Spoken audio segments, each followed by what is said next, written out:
खोजे मैं दरिया के पार, दीवानी कहाँ लुकाए वो, दीवानी कहाँ लुकाए वो, दीवानी कहाँ लुकाए वो, दीवानी कहाँ लुकाए वो। खोज डाले जंगल झाड़ी, खोज डाले जंगल झाड़ी, खोजे मैं नदिया का धार, दीवाना कहाँ लुकाए रे, दीवाना कहाँ लुकाए ना, दीवाना कहाँ लुकाए रे, दीवाना कहाँ लुकाए ना।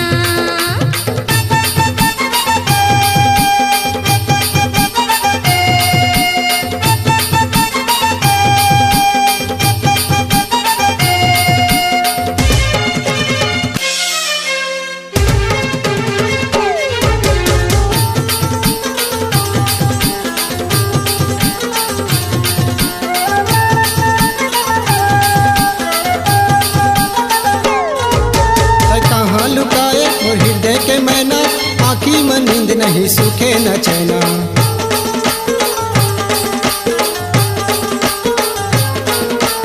कहाँ लुकाए और हृदय के मैना, आँखी में नींद नहीं सूखे न चैना, आँखी में नींद नहीं सूखे न चैना, आँखी में नींद नहीं सूखे न चैना।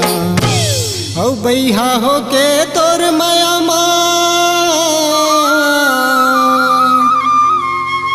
छोड़े मैं घर और द्वार, दीवानी कहाँ लुकाए वो, दीवानी कहाँ लुकाए वो, दीवानी कहाँ लुकाए वो, दीवानी कहाँ लुकाए वो।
देखे बर सपना हो गे है तोला, धुकुर धुकुर लागा थी ये मोरे चोला।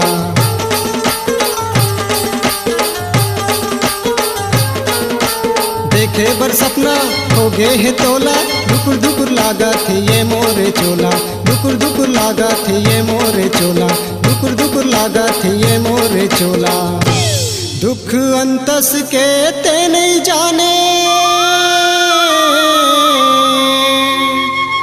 आँखी हो गे अंधिया, दीवानी कहाँ लुकाए वो, दीवानी कहाँ लुकाए वो, दीवानी कहाँ लुकाए वो, दीवानी कहाँ लुकाए वो।